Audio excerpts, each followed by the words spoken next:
আসসালামু আলাইকুম। আজকের ভিডিওতে আমরা কথা বলবো অরলিস্টেট 120 মিলিগ্রাম ক্যাপসুল নিয়ে। এটি সাধারণ ভিটামিন বা হজমের ওষুধ নয়। এটি একটি স্থূল বা অতিরিক্ত ওজনের নির্দিষ্ট চিকিৎসায় ব্যবহৃত একটি ওষুধ। অরলিস্টেট কিভাবে কাজ করে, কোন ধরনের রোগীর ক্ষেত্রে চিকিৎসক এটি ব্যবহার করতে পারেন এবং এর পার্শ্ব প্রতিক্রিয়া কি, ব্যবহারের সময় কি কি সতর্ক দরকার, আজকের ভিডিওতে সহজ ভাষায় সবকিছু জানবো। অরলিস্টেট 120 মিলিগ্রাম ক্যাপসুলের প্রধান সক্রিয় উপাদান হলো অরলিস্টেট, যার শক্তি 120 মিলিগ্রাম। এটি অ্যান্টি ওবেসিটি অর্থাৎ স্থূলতা ব্যবস্থাপনার ওষুধের একটি অংশ।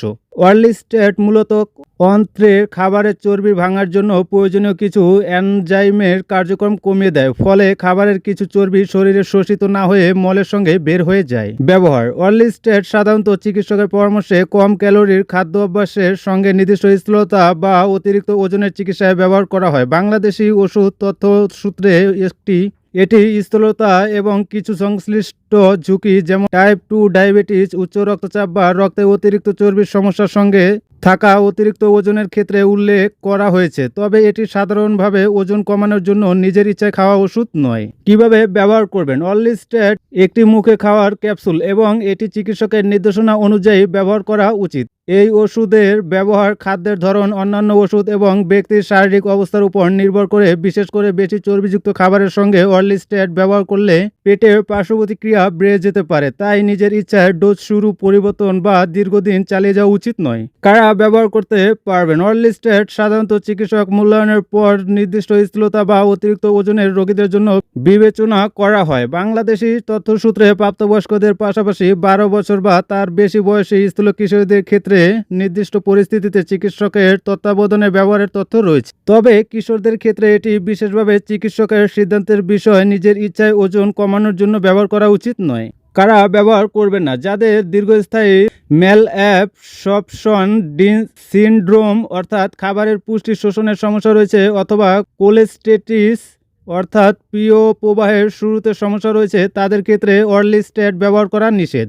অরলিস্টেট বা এর কোনো উপাদানে অ্যালার্জি থাকলেও ব্যবহার করা উচিত নয়। গর্ভাবস্থায় এটি ব্যবহার করা উচিত নয়। এবার আসি পার্শ্ব প্রতিক্রিয়ায়। অরলিস্টেটের সবচেয়ে পরিচিত পার্শ্ব প্রতিক্রিয়াগুলো সাধারণত পেট ও তন্ত্রের সঙ্গে সম্পর্কিত, যেমন তৈলাক্ত বা চর্বিযুক্ত মল, মলত্যাগের তাড়না, পাতলা পায়খানা, পেট ব্যথা বা গ্যাসের মতো সমস্যাও হতে পারে। বেশি চর্বিযুক্ত খাবার খেলে এসব সমস্যা আরও বেশি হতে পারে, তাই দীর্ঘমেয়াদী ব্যবহারে শরীরের কিছু ফ্যাট সলিউবল ভিটামিন শোষণ কমে যেতে পারে, তাই চিকিৎসকের পর্যবেক্ষণ গুরুত্বপূর্ণ। এবার আসি সতর্কতায়। অরলিস্টেট ব্যবহারের আগে চিকিৎসককে আপনার অন্য সব ওষুধ ও শারীরিক সমস্যার কথা জানানো গুরুত্বপূর্ণ, কারণ এটি কিছু ওষুধের শোষণ এবং শরীরে কিছু ভিটামিনের শোষণকে প্রভাবিত করতে পারে। কিডনির সমস্যা থাকলেও বিশেষ করে সতর্কতার প্রয়োজন। অস্বাভাবিক তীব্র পেটে ব্যথার সমস্যা, চোখ বা ত্বক হলুদ হওয়া, গুরুতর দুর্বলতা বা অন্য কোনো অস্বাভাবিক উপসর্গ দেখা দিলে দ্রুত চিকিৎসকের পরামর্শ নেওয়া উচিত। এবার আসি বাজার মূল্যে। বাংলাদেশে অরলিস্টেট 120 মিলিগ্রাম এর বিভিন্ন ব্র্যান্ডের দাম কোম্পানি ও ব্র্যান্ড ভেদে আলাদা। বর্তমানে তালিকাভুক্ত দামে প্রতি ক্যাপসুল প্রায় 40 থেকে 62 টাকা 50 পয়সা পর্যন্ত দেখা যাচ্ছে। উদাহরণ হিসাবে অ্যাডিপোনিল 40 টাকা, অরলিসফিট 50 টাকায়, অর্নিকেল 55 টাকা এবং অরলিস্টেট 60 টাকা প্রতি ক্যাপসুল হিসেবে তালিকাভুক্ত রয়েছে। সর্বশেষে বলবো, অরলিস্টেট কোনো সাধারণ স্লিমিং ক্যাপসুল নয়। এটি নির্দিষ্ট চিকিৎসাগত অবস্থায় ব্যবহৃত ওষুধ এবং এর পার্শ্ব প্রতিক্রিয়াও হতে পারে, তাই নিজের ইচ্ছায় ব্যবহার না করে চিকিৎসকের পরামর্শ নিন।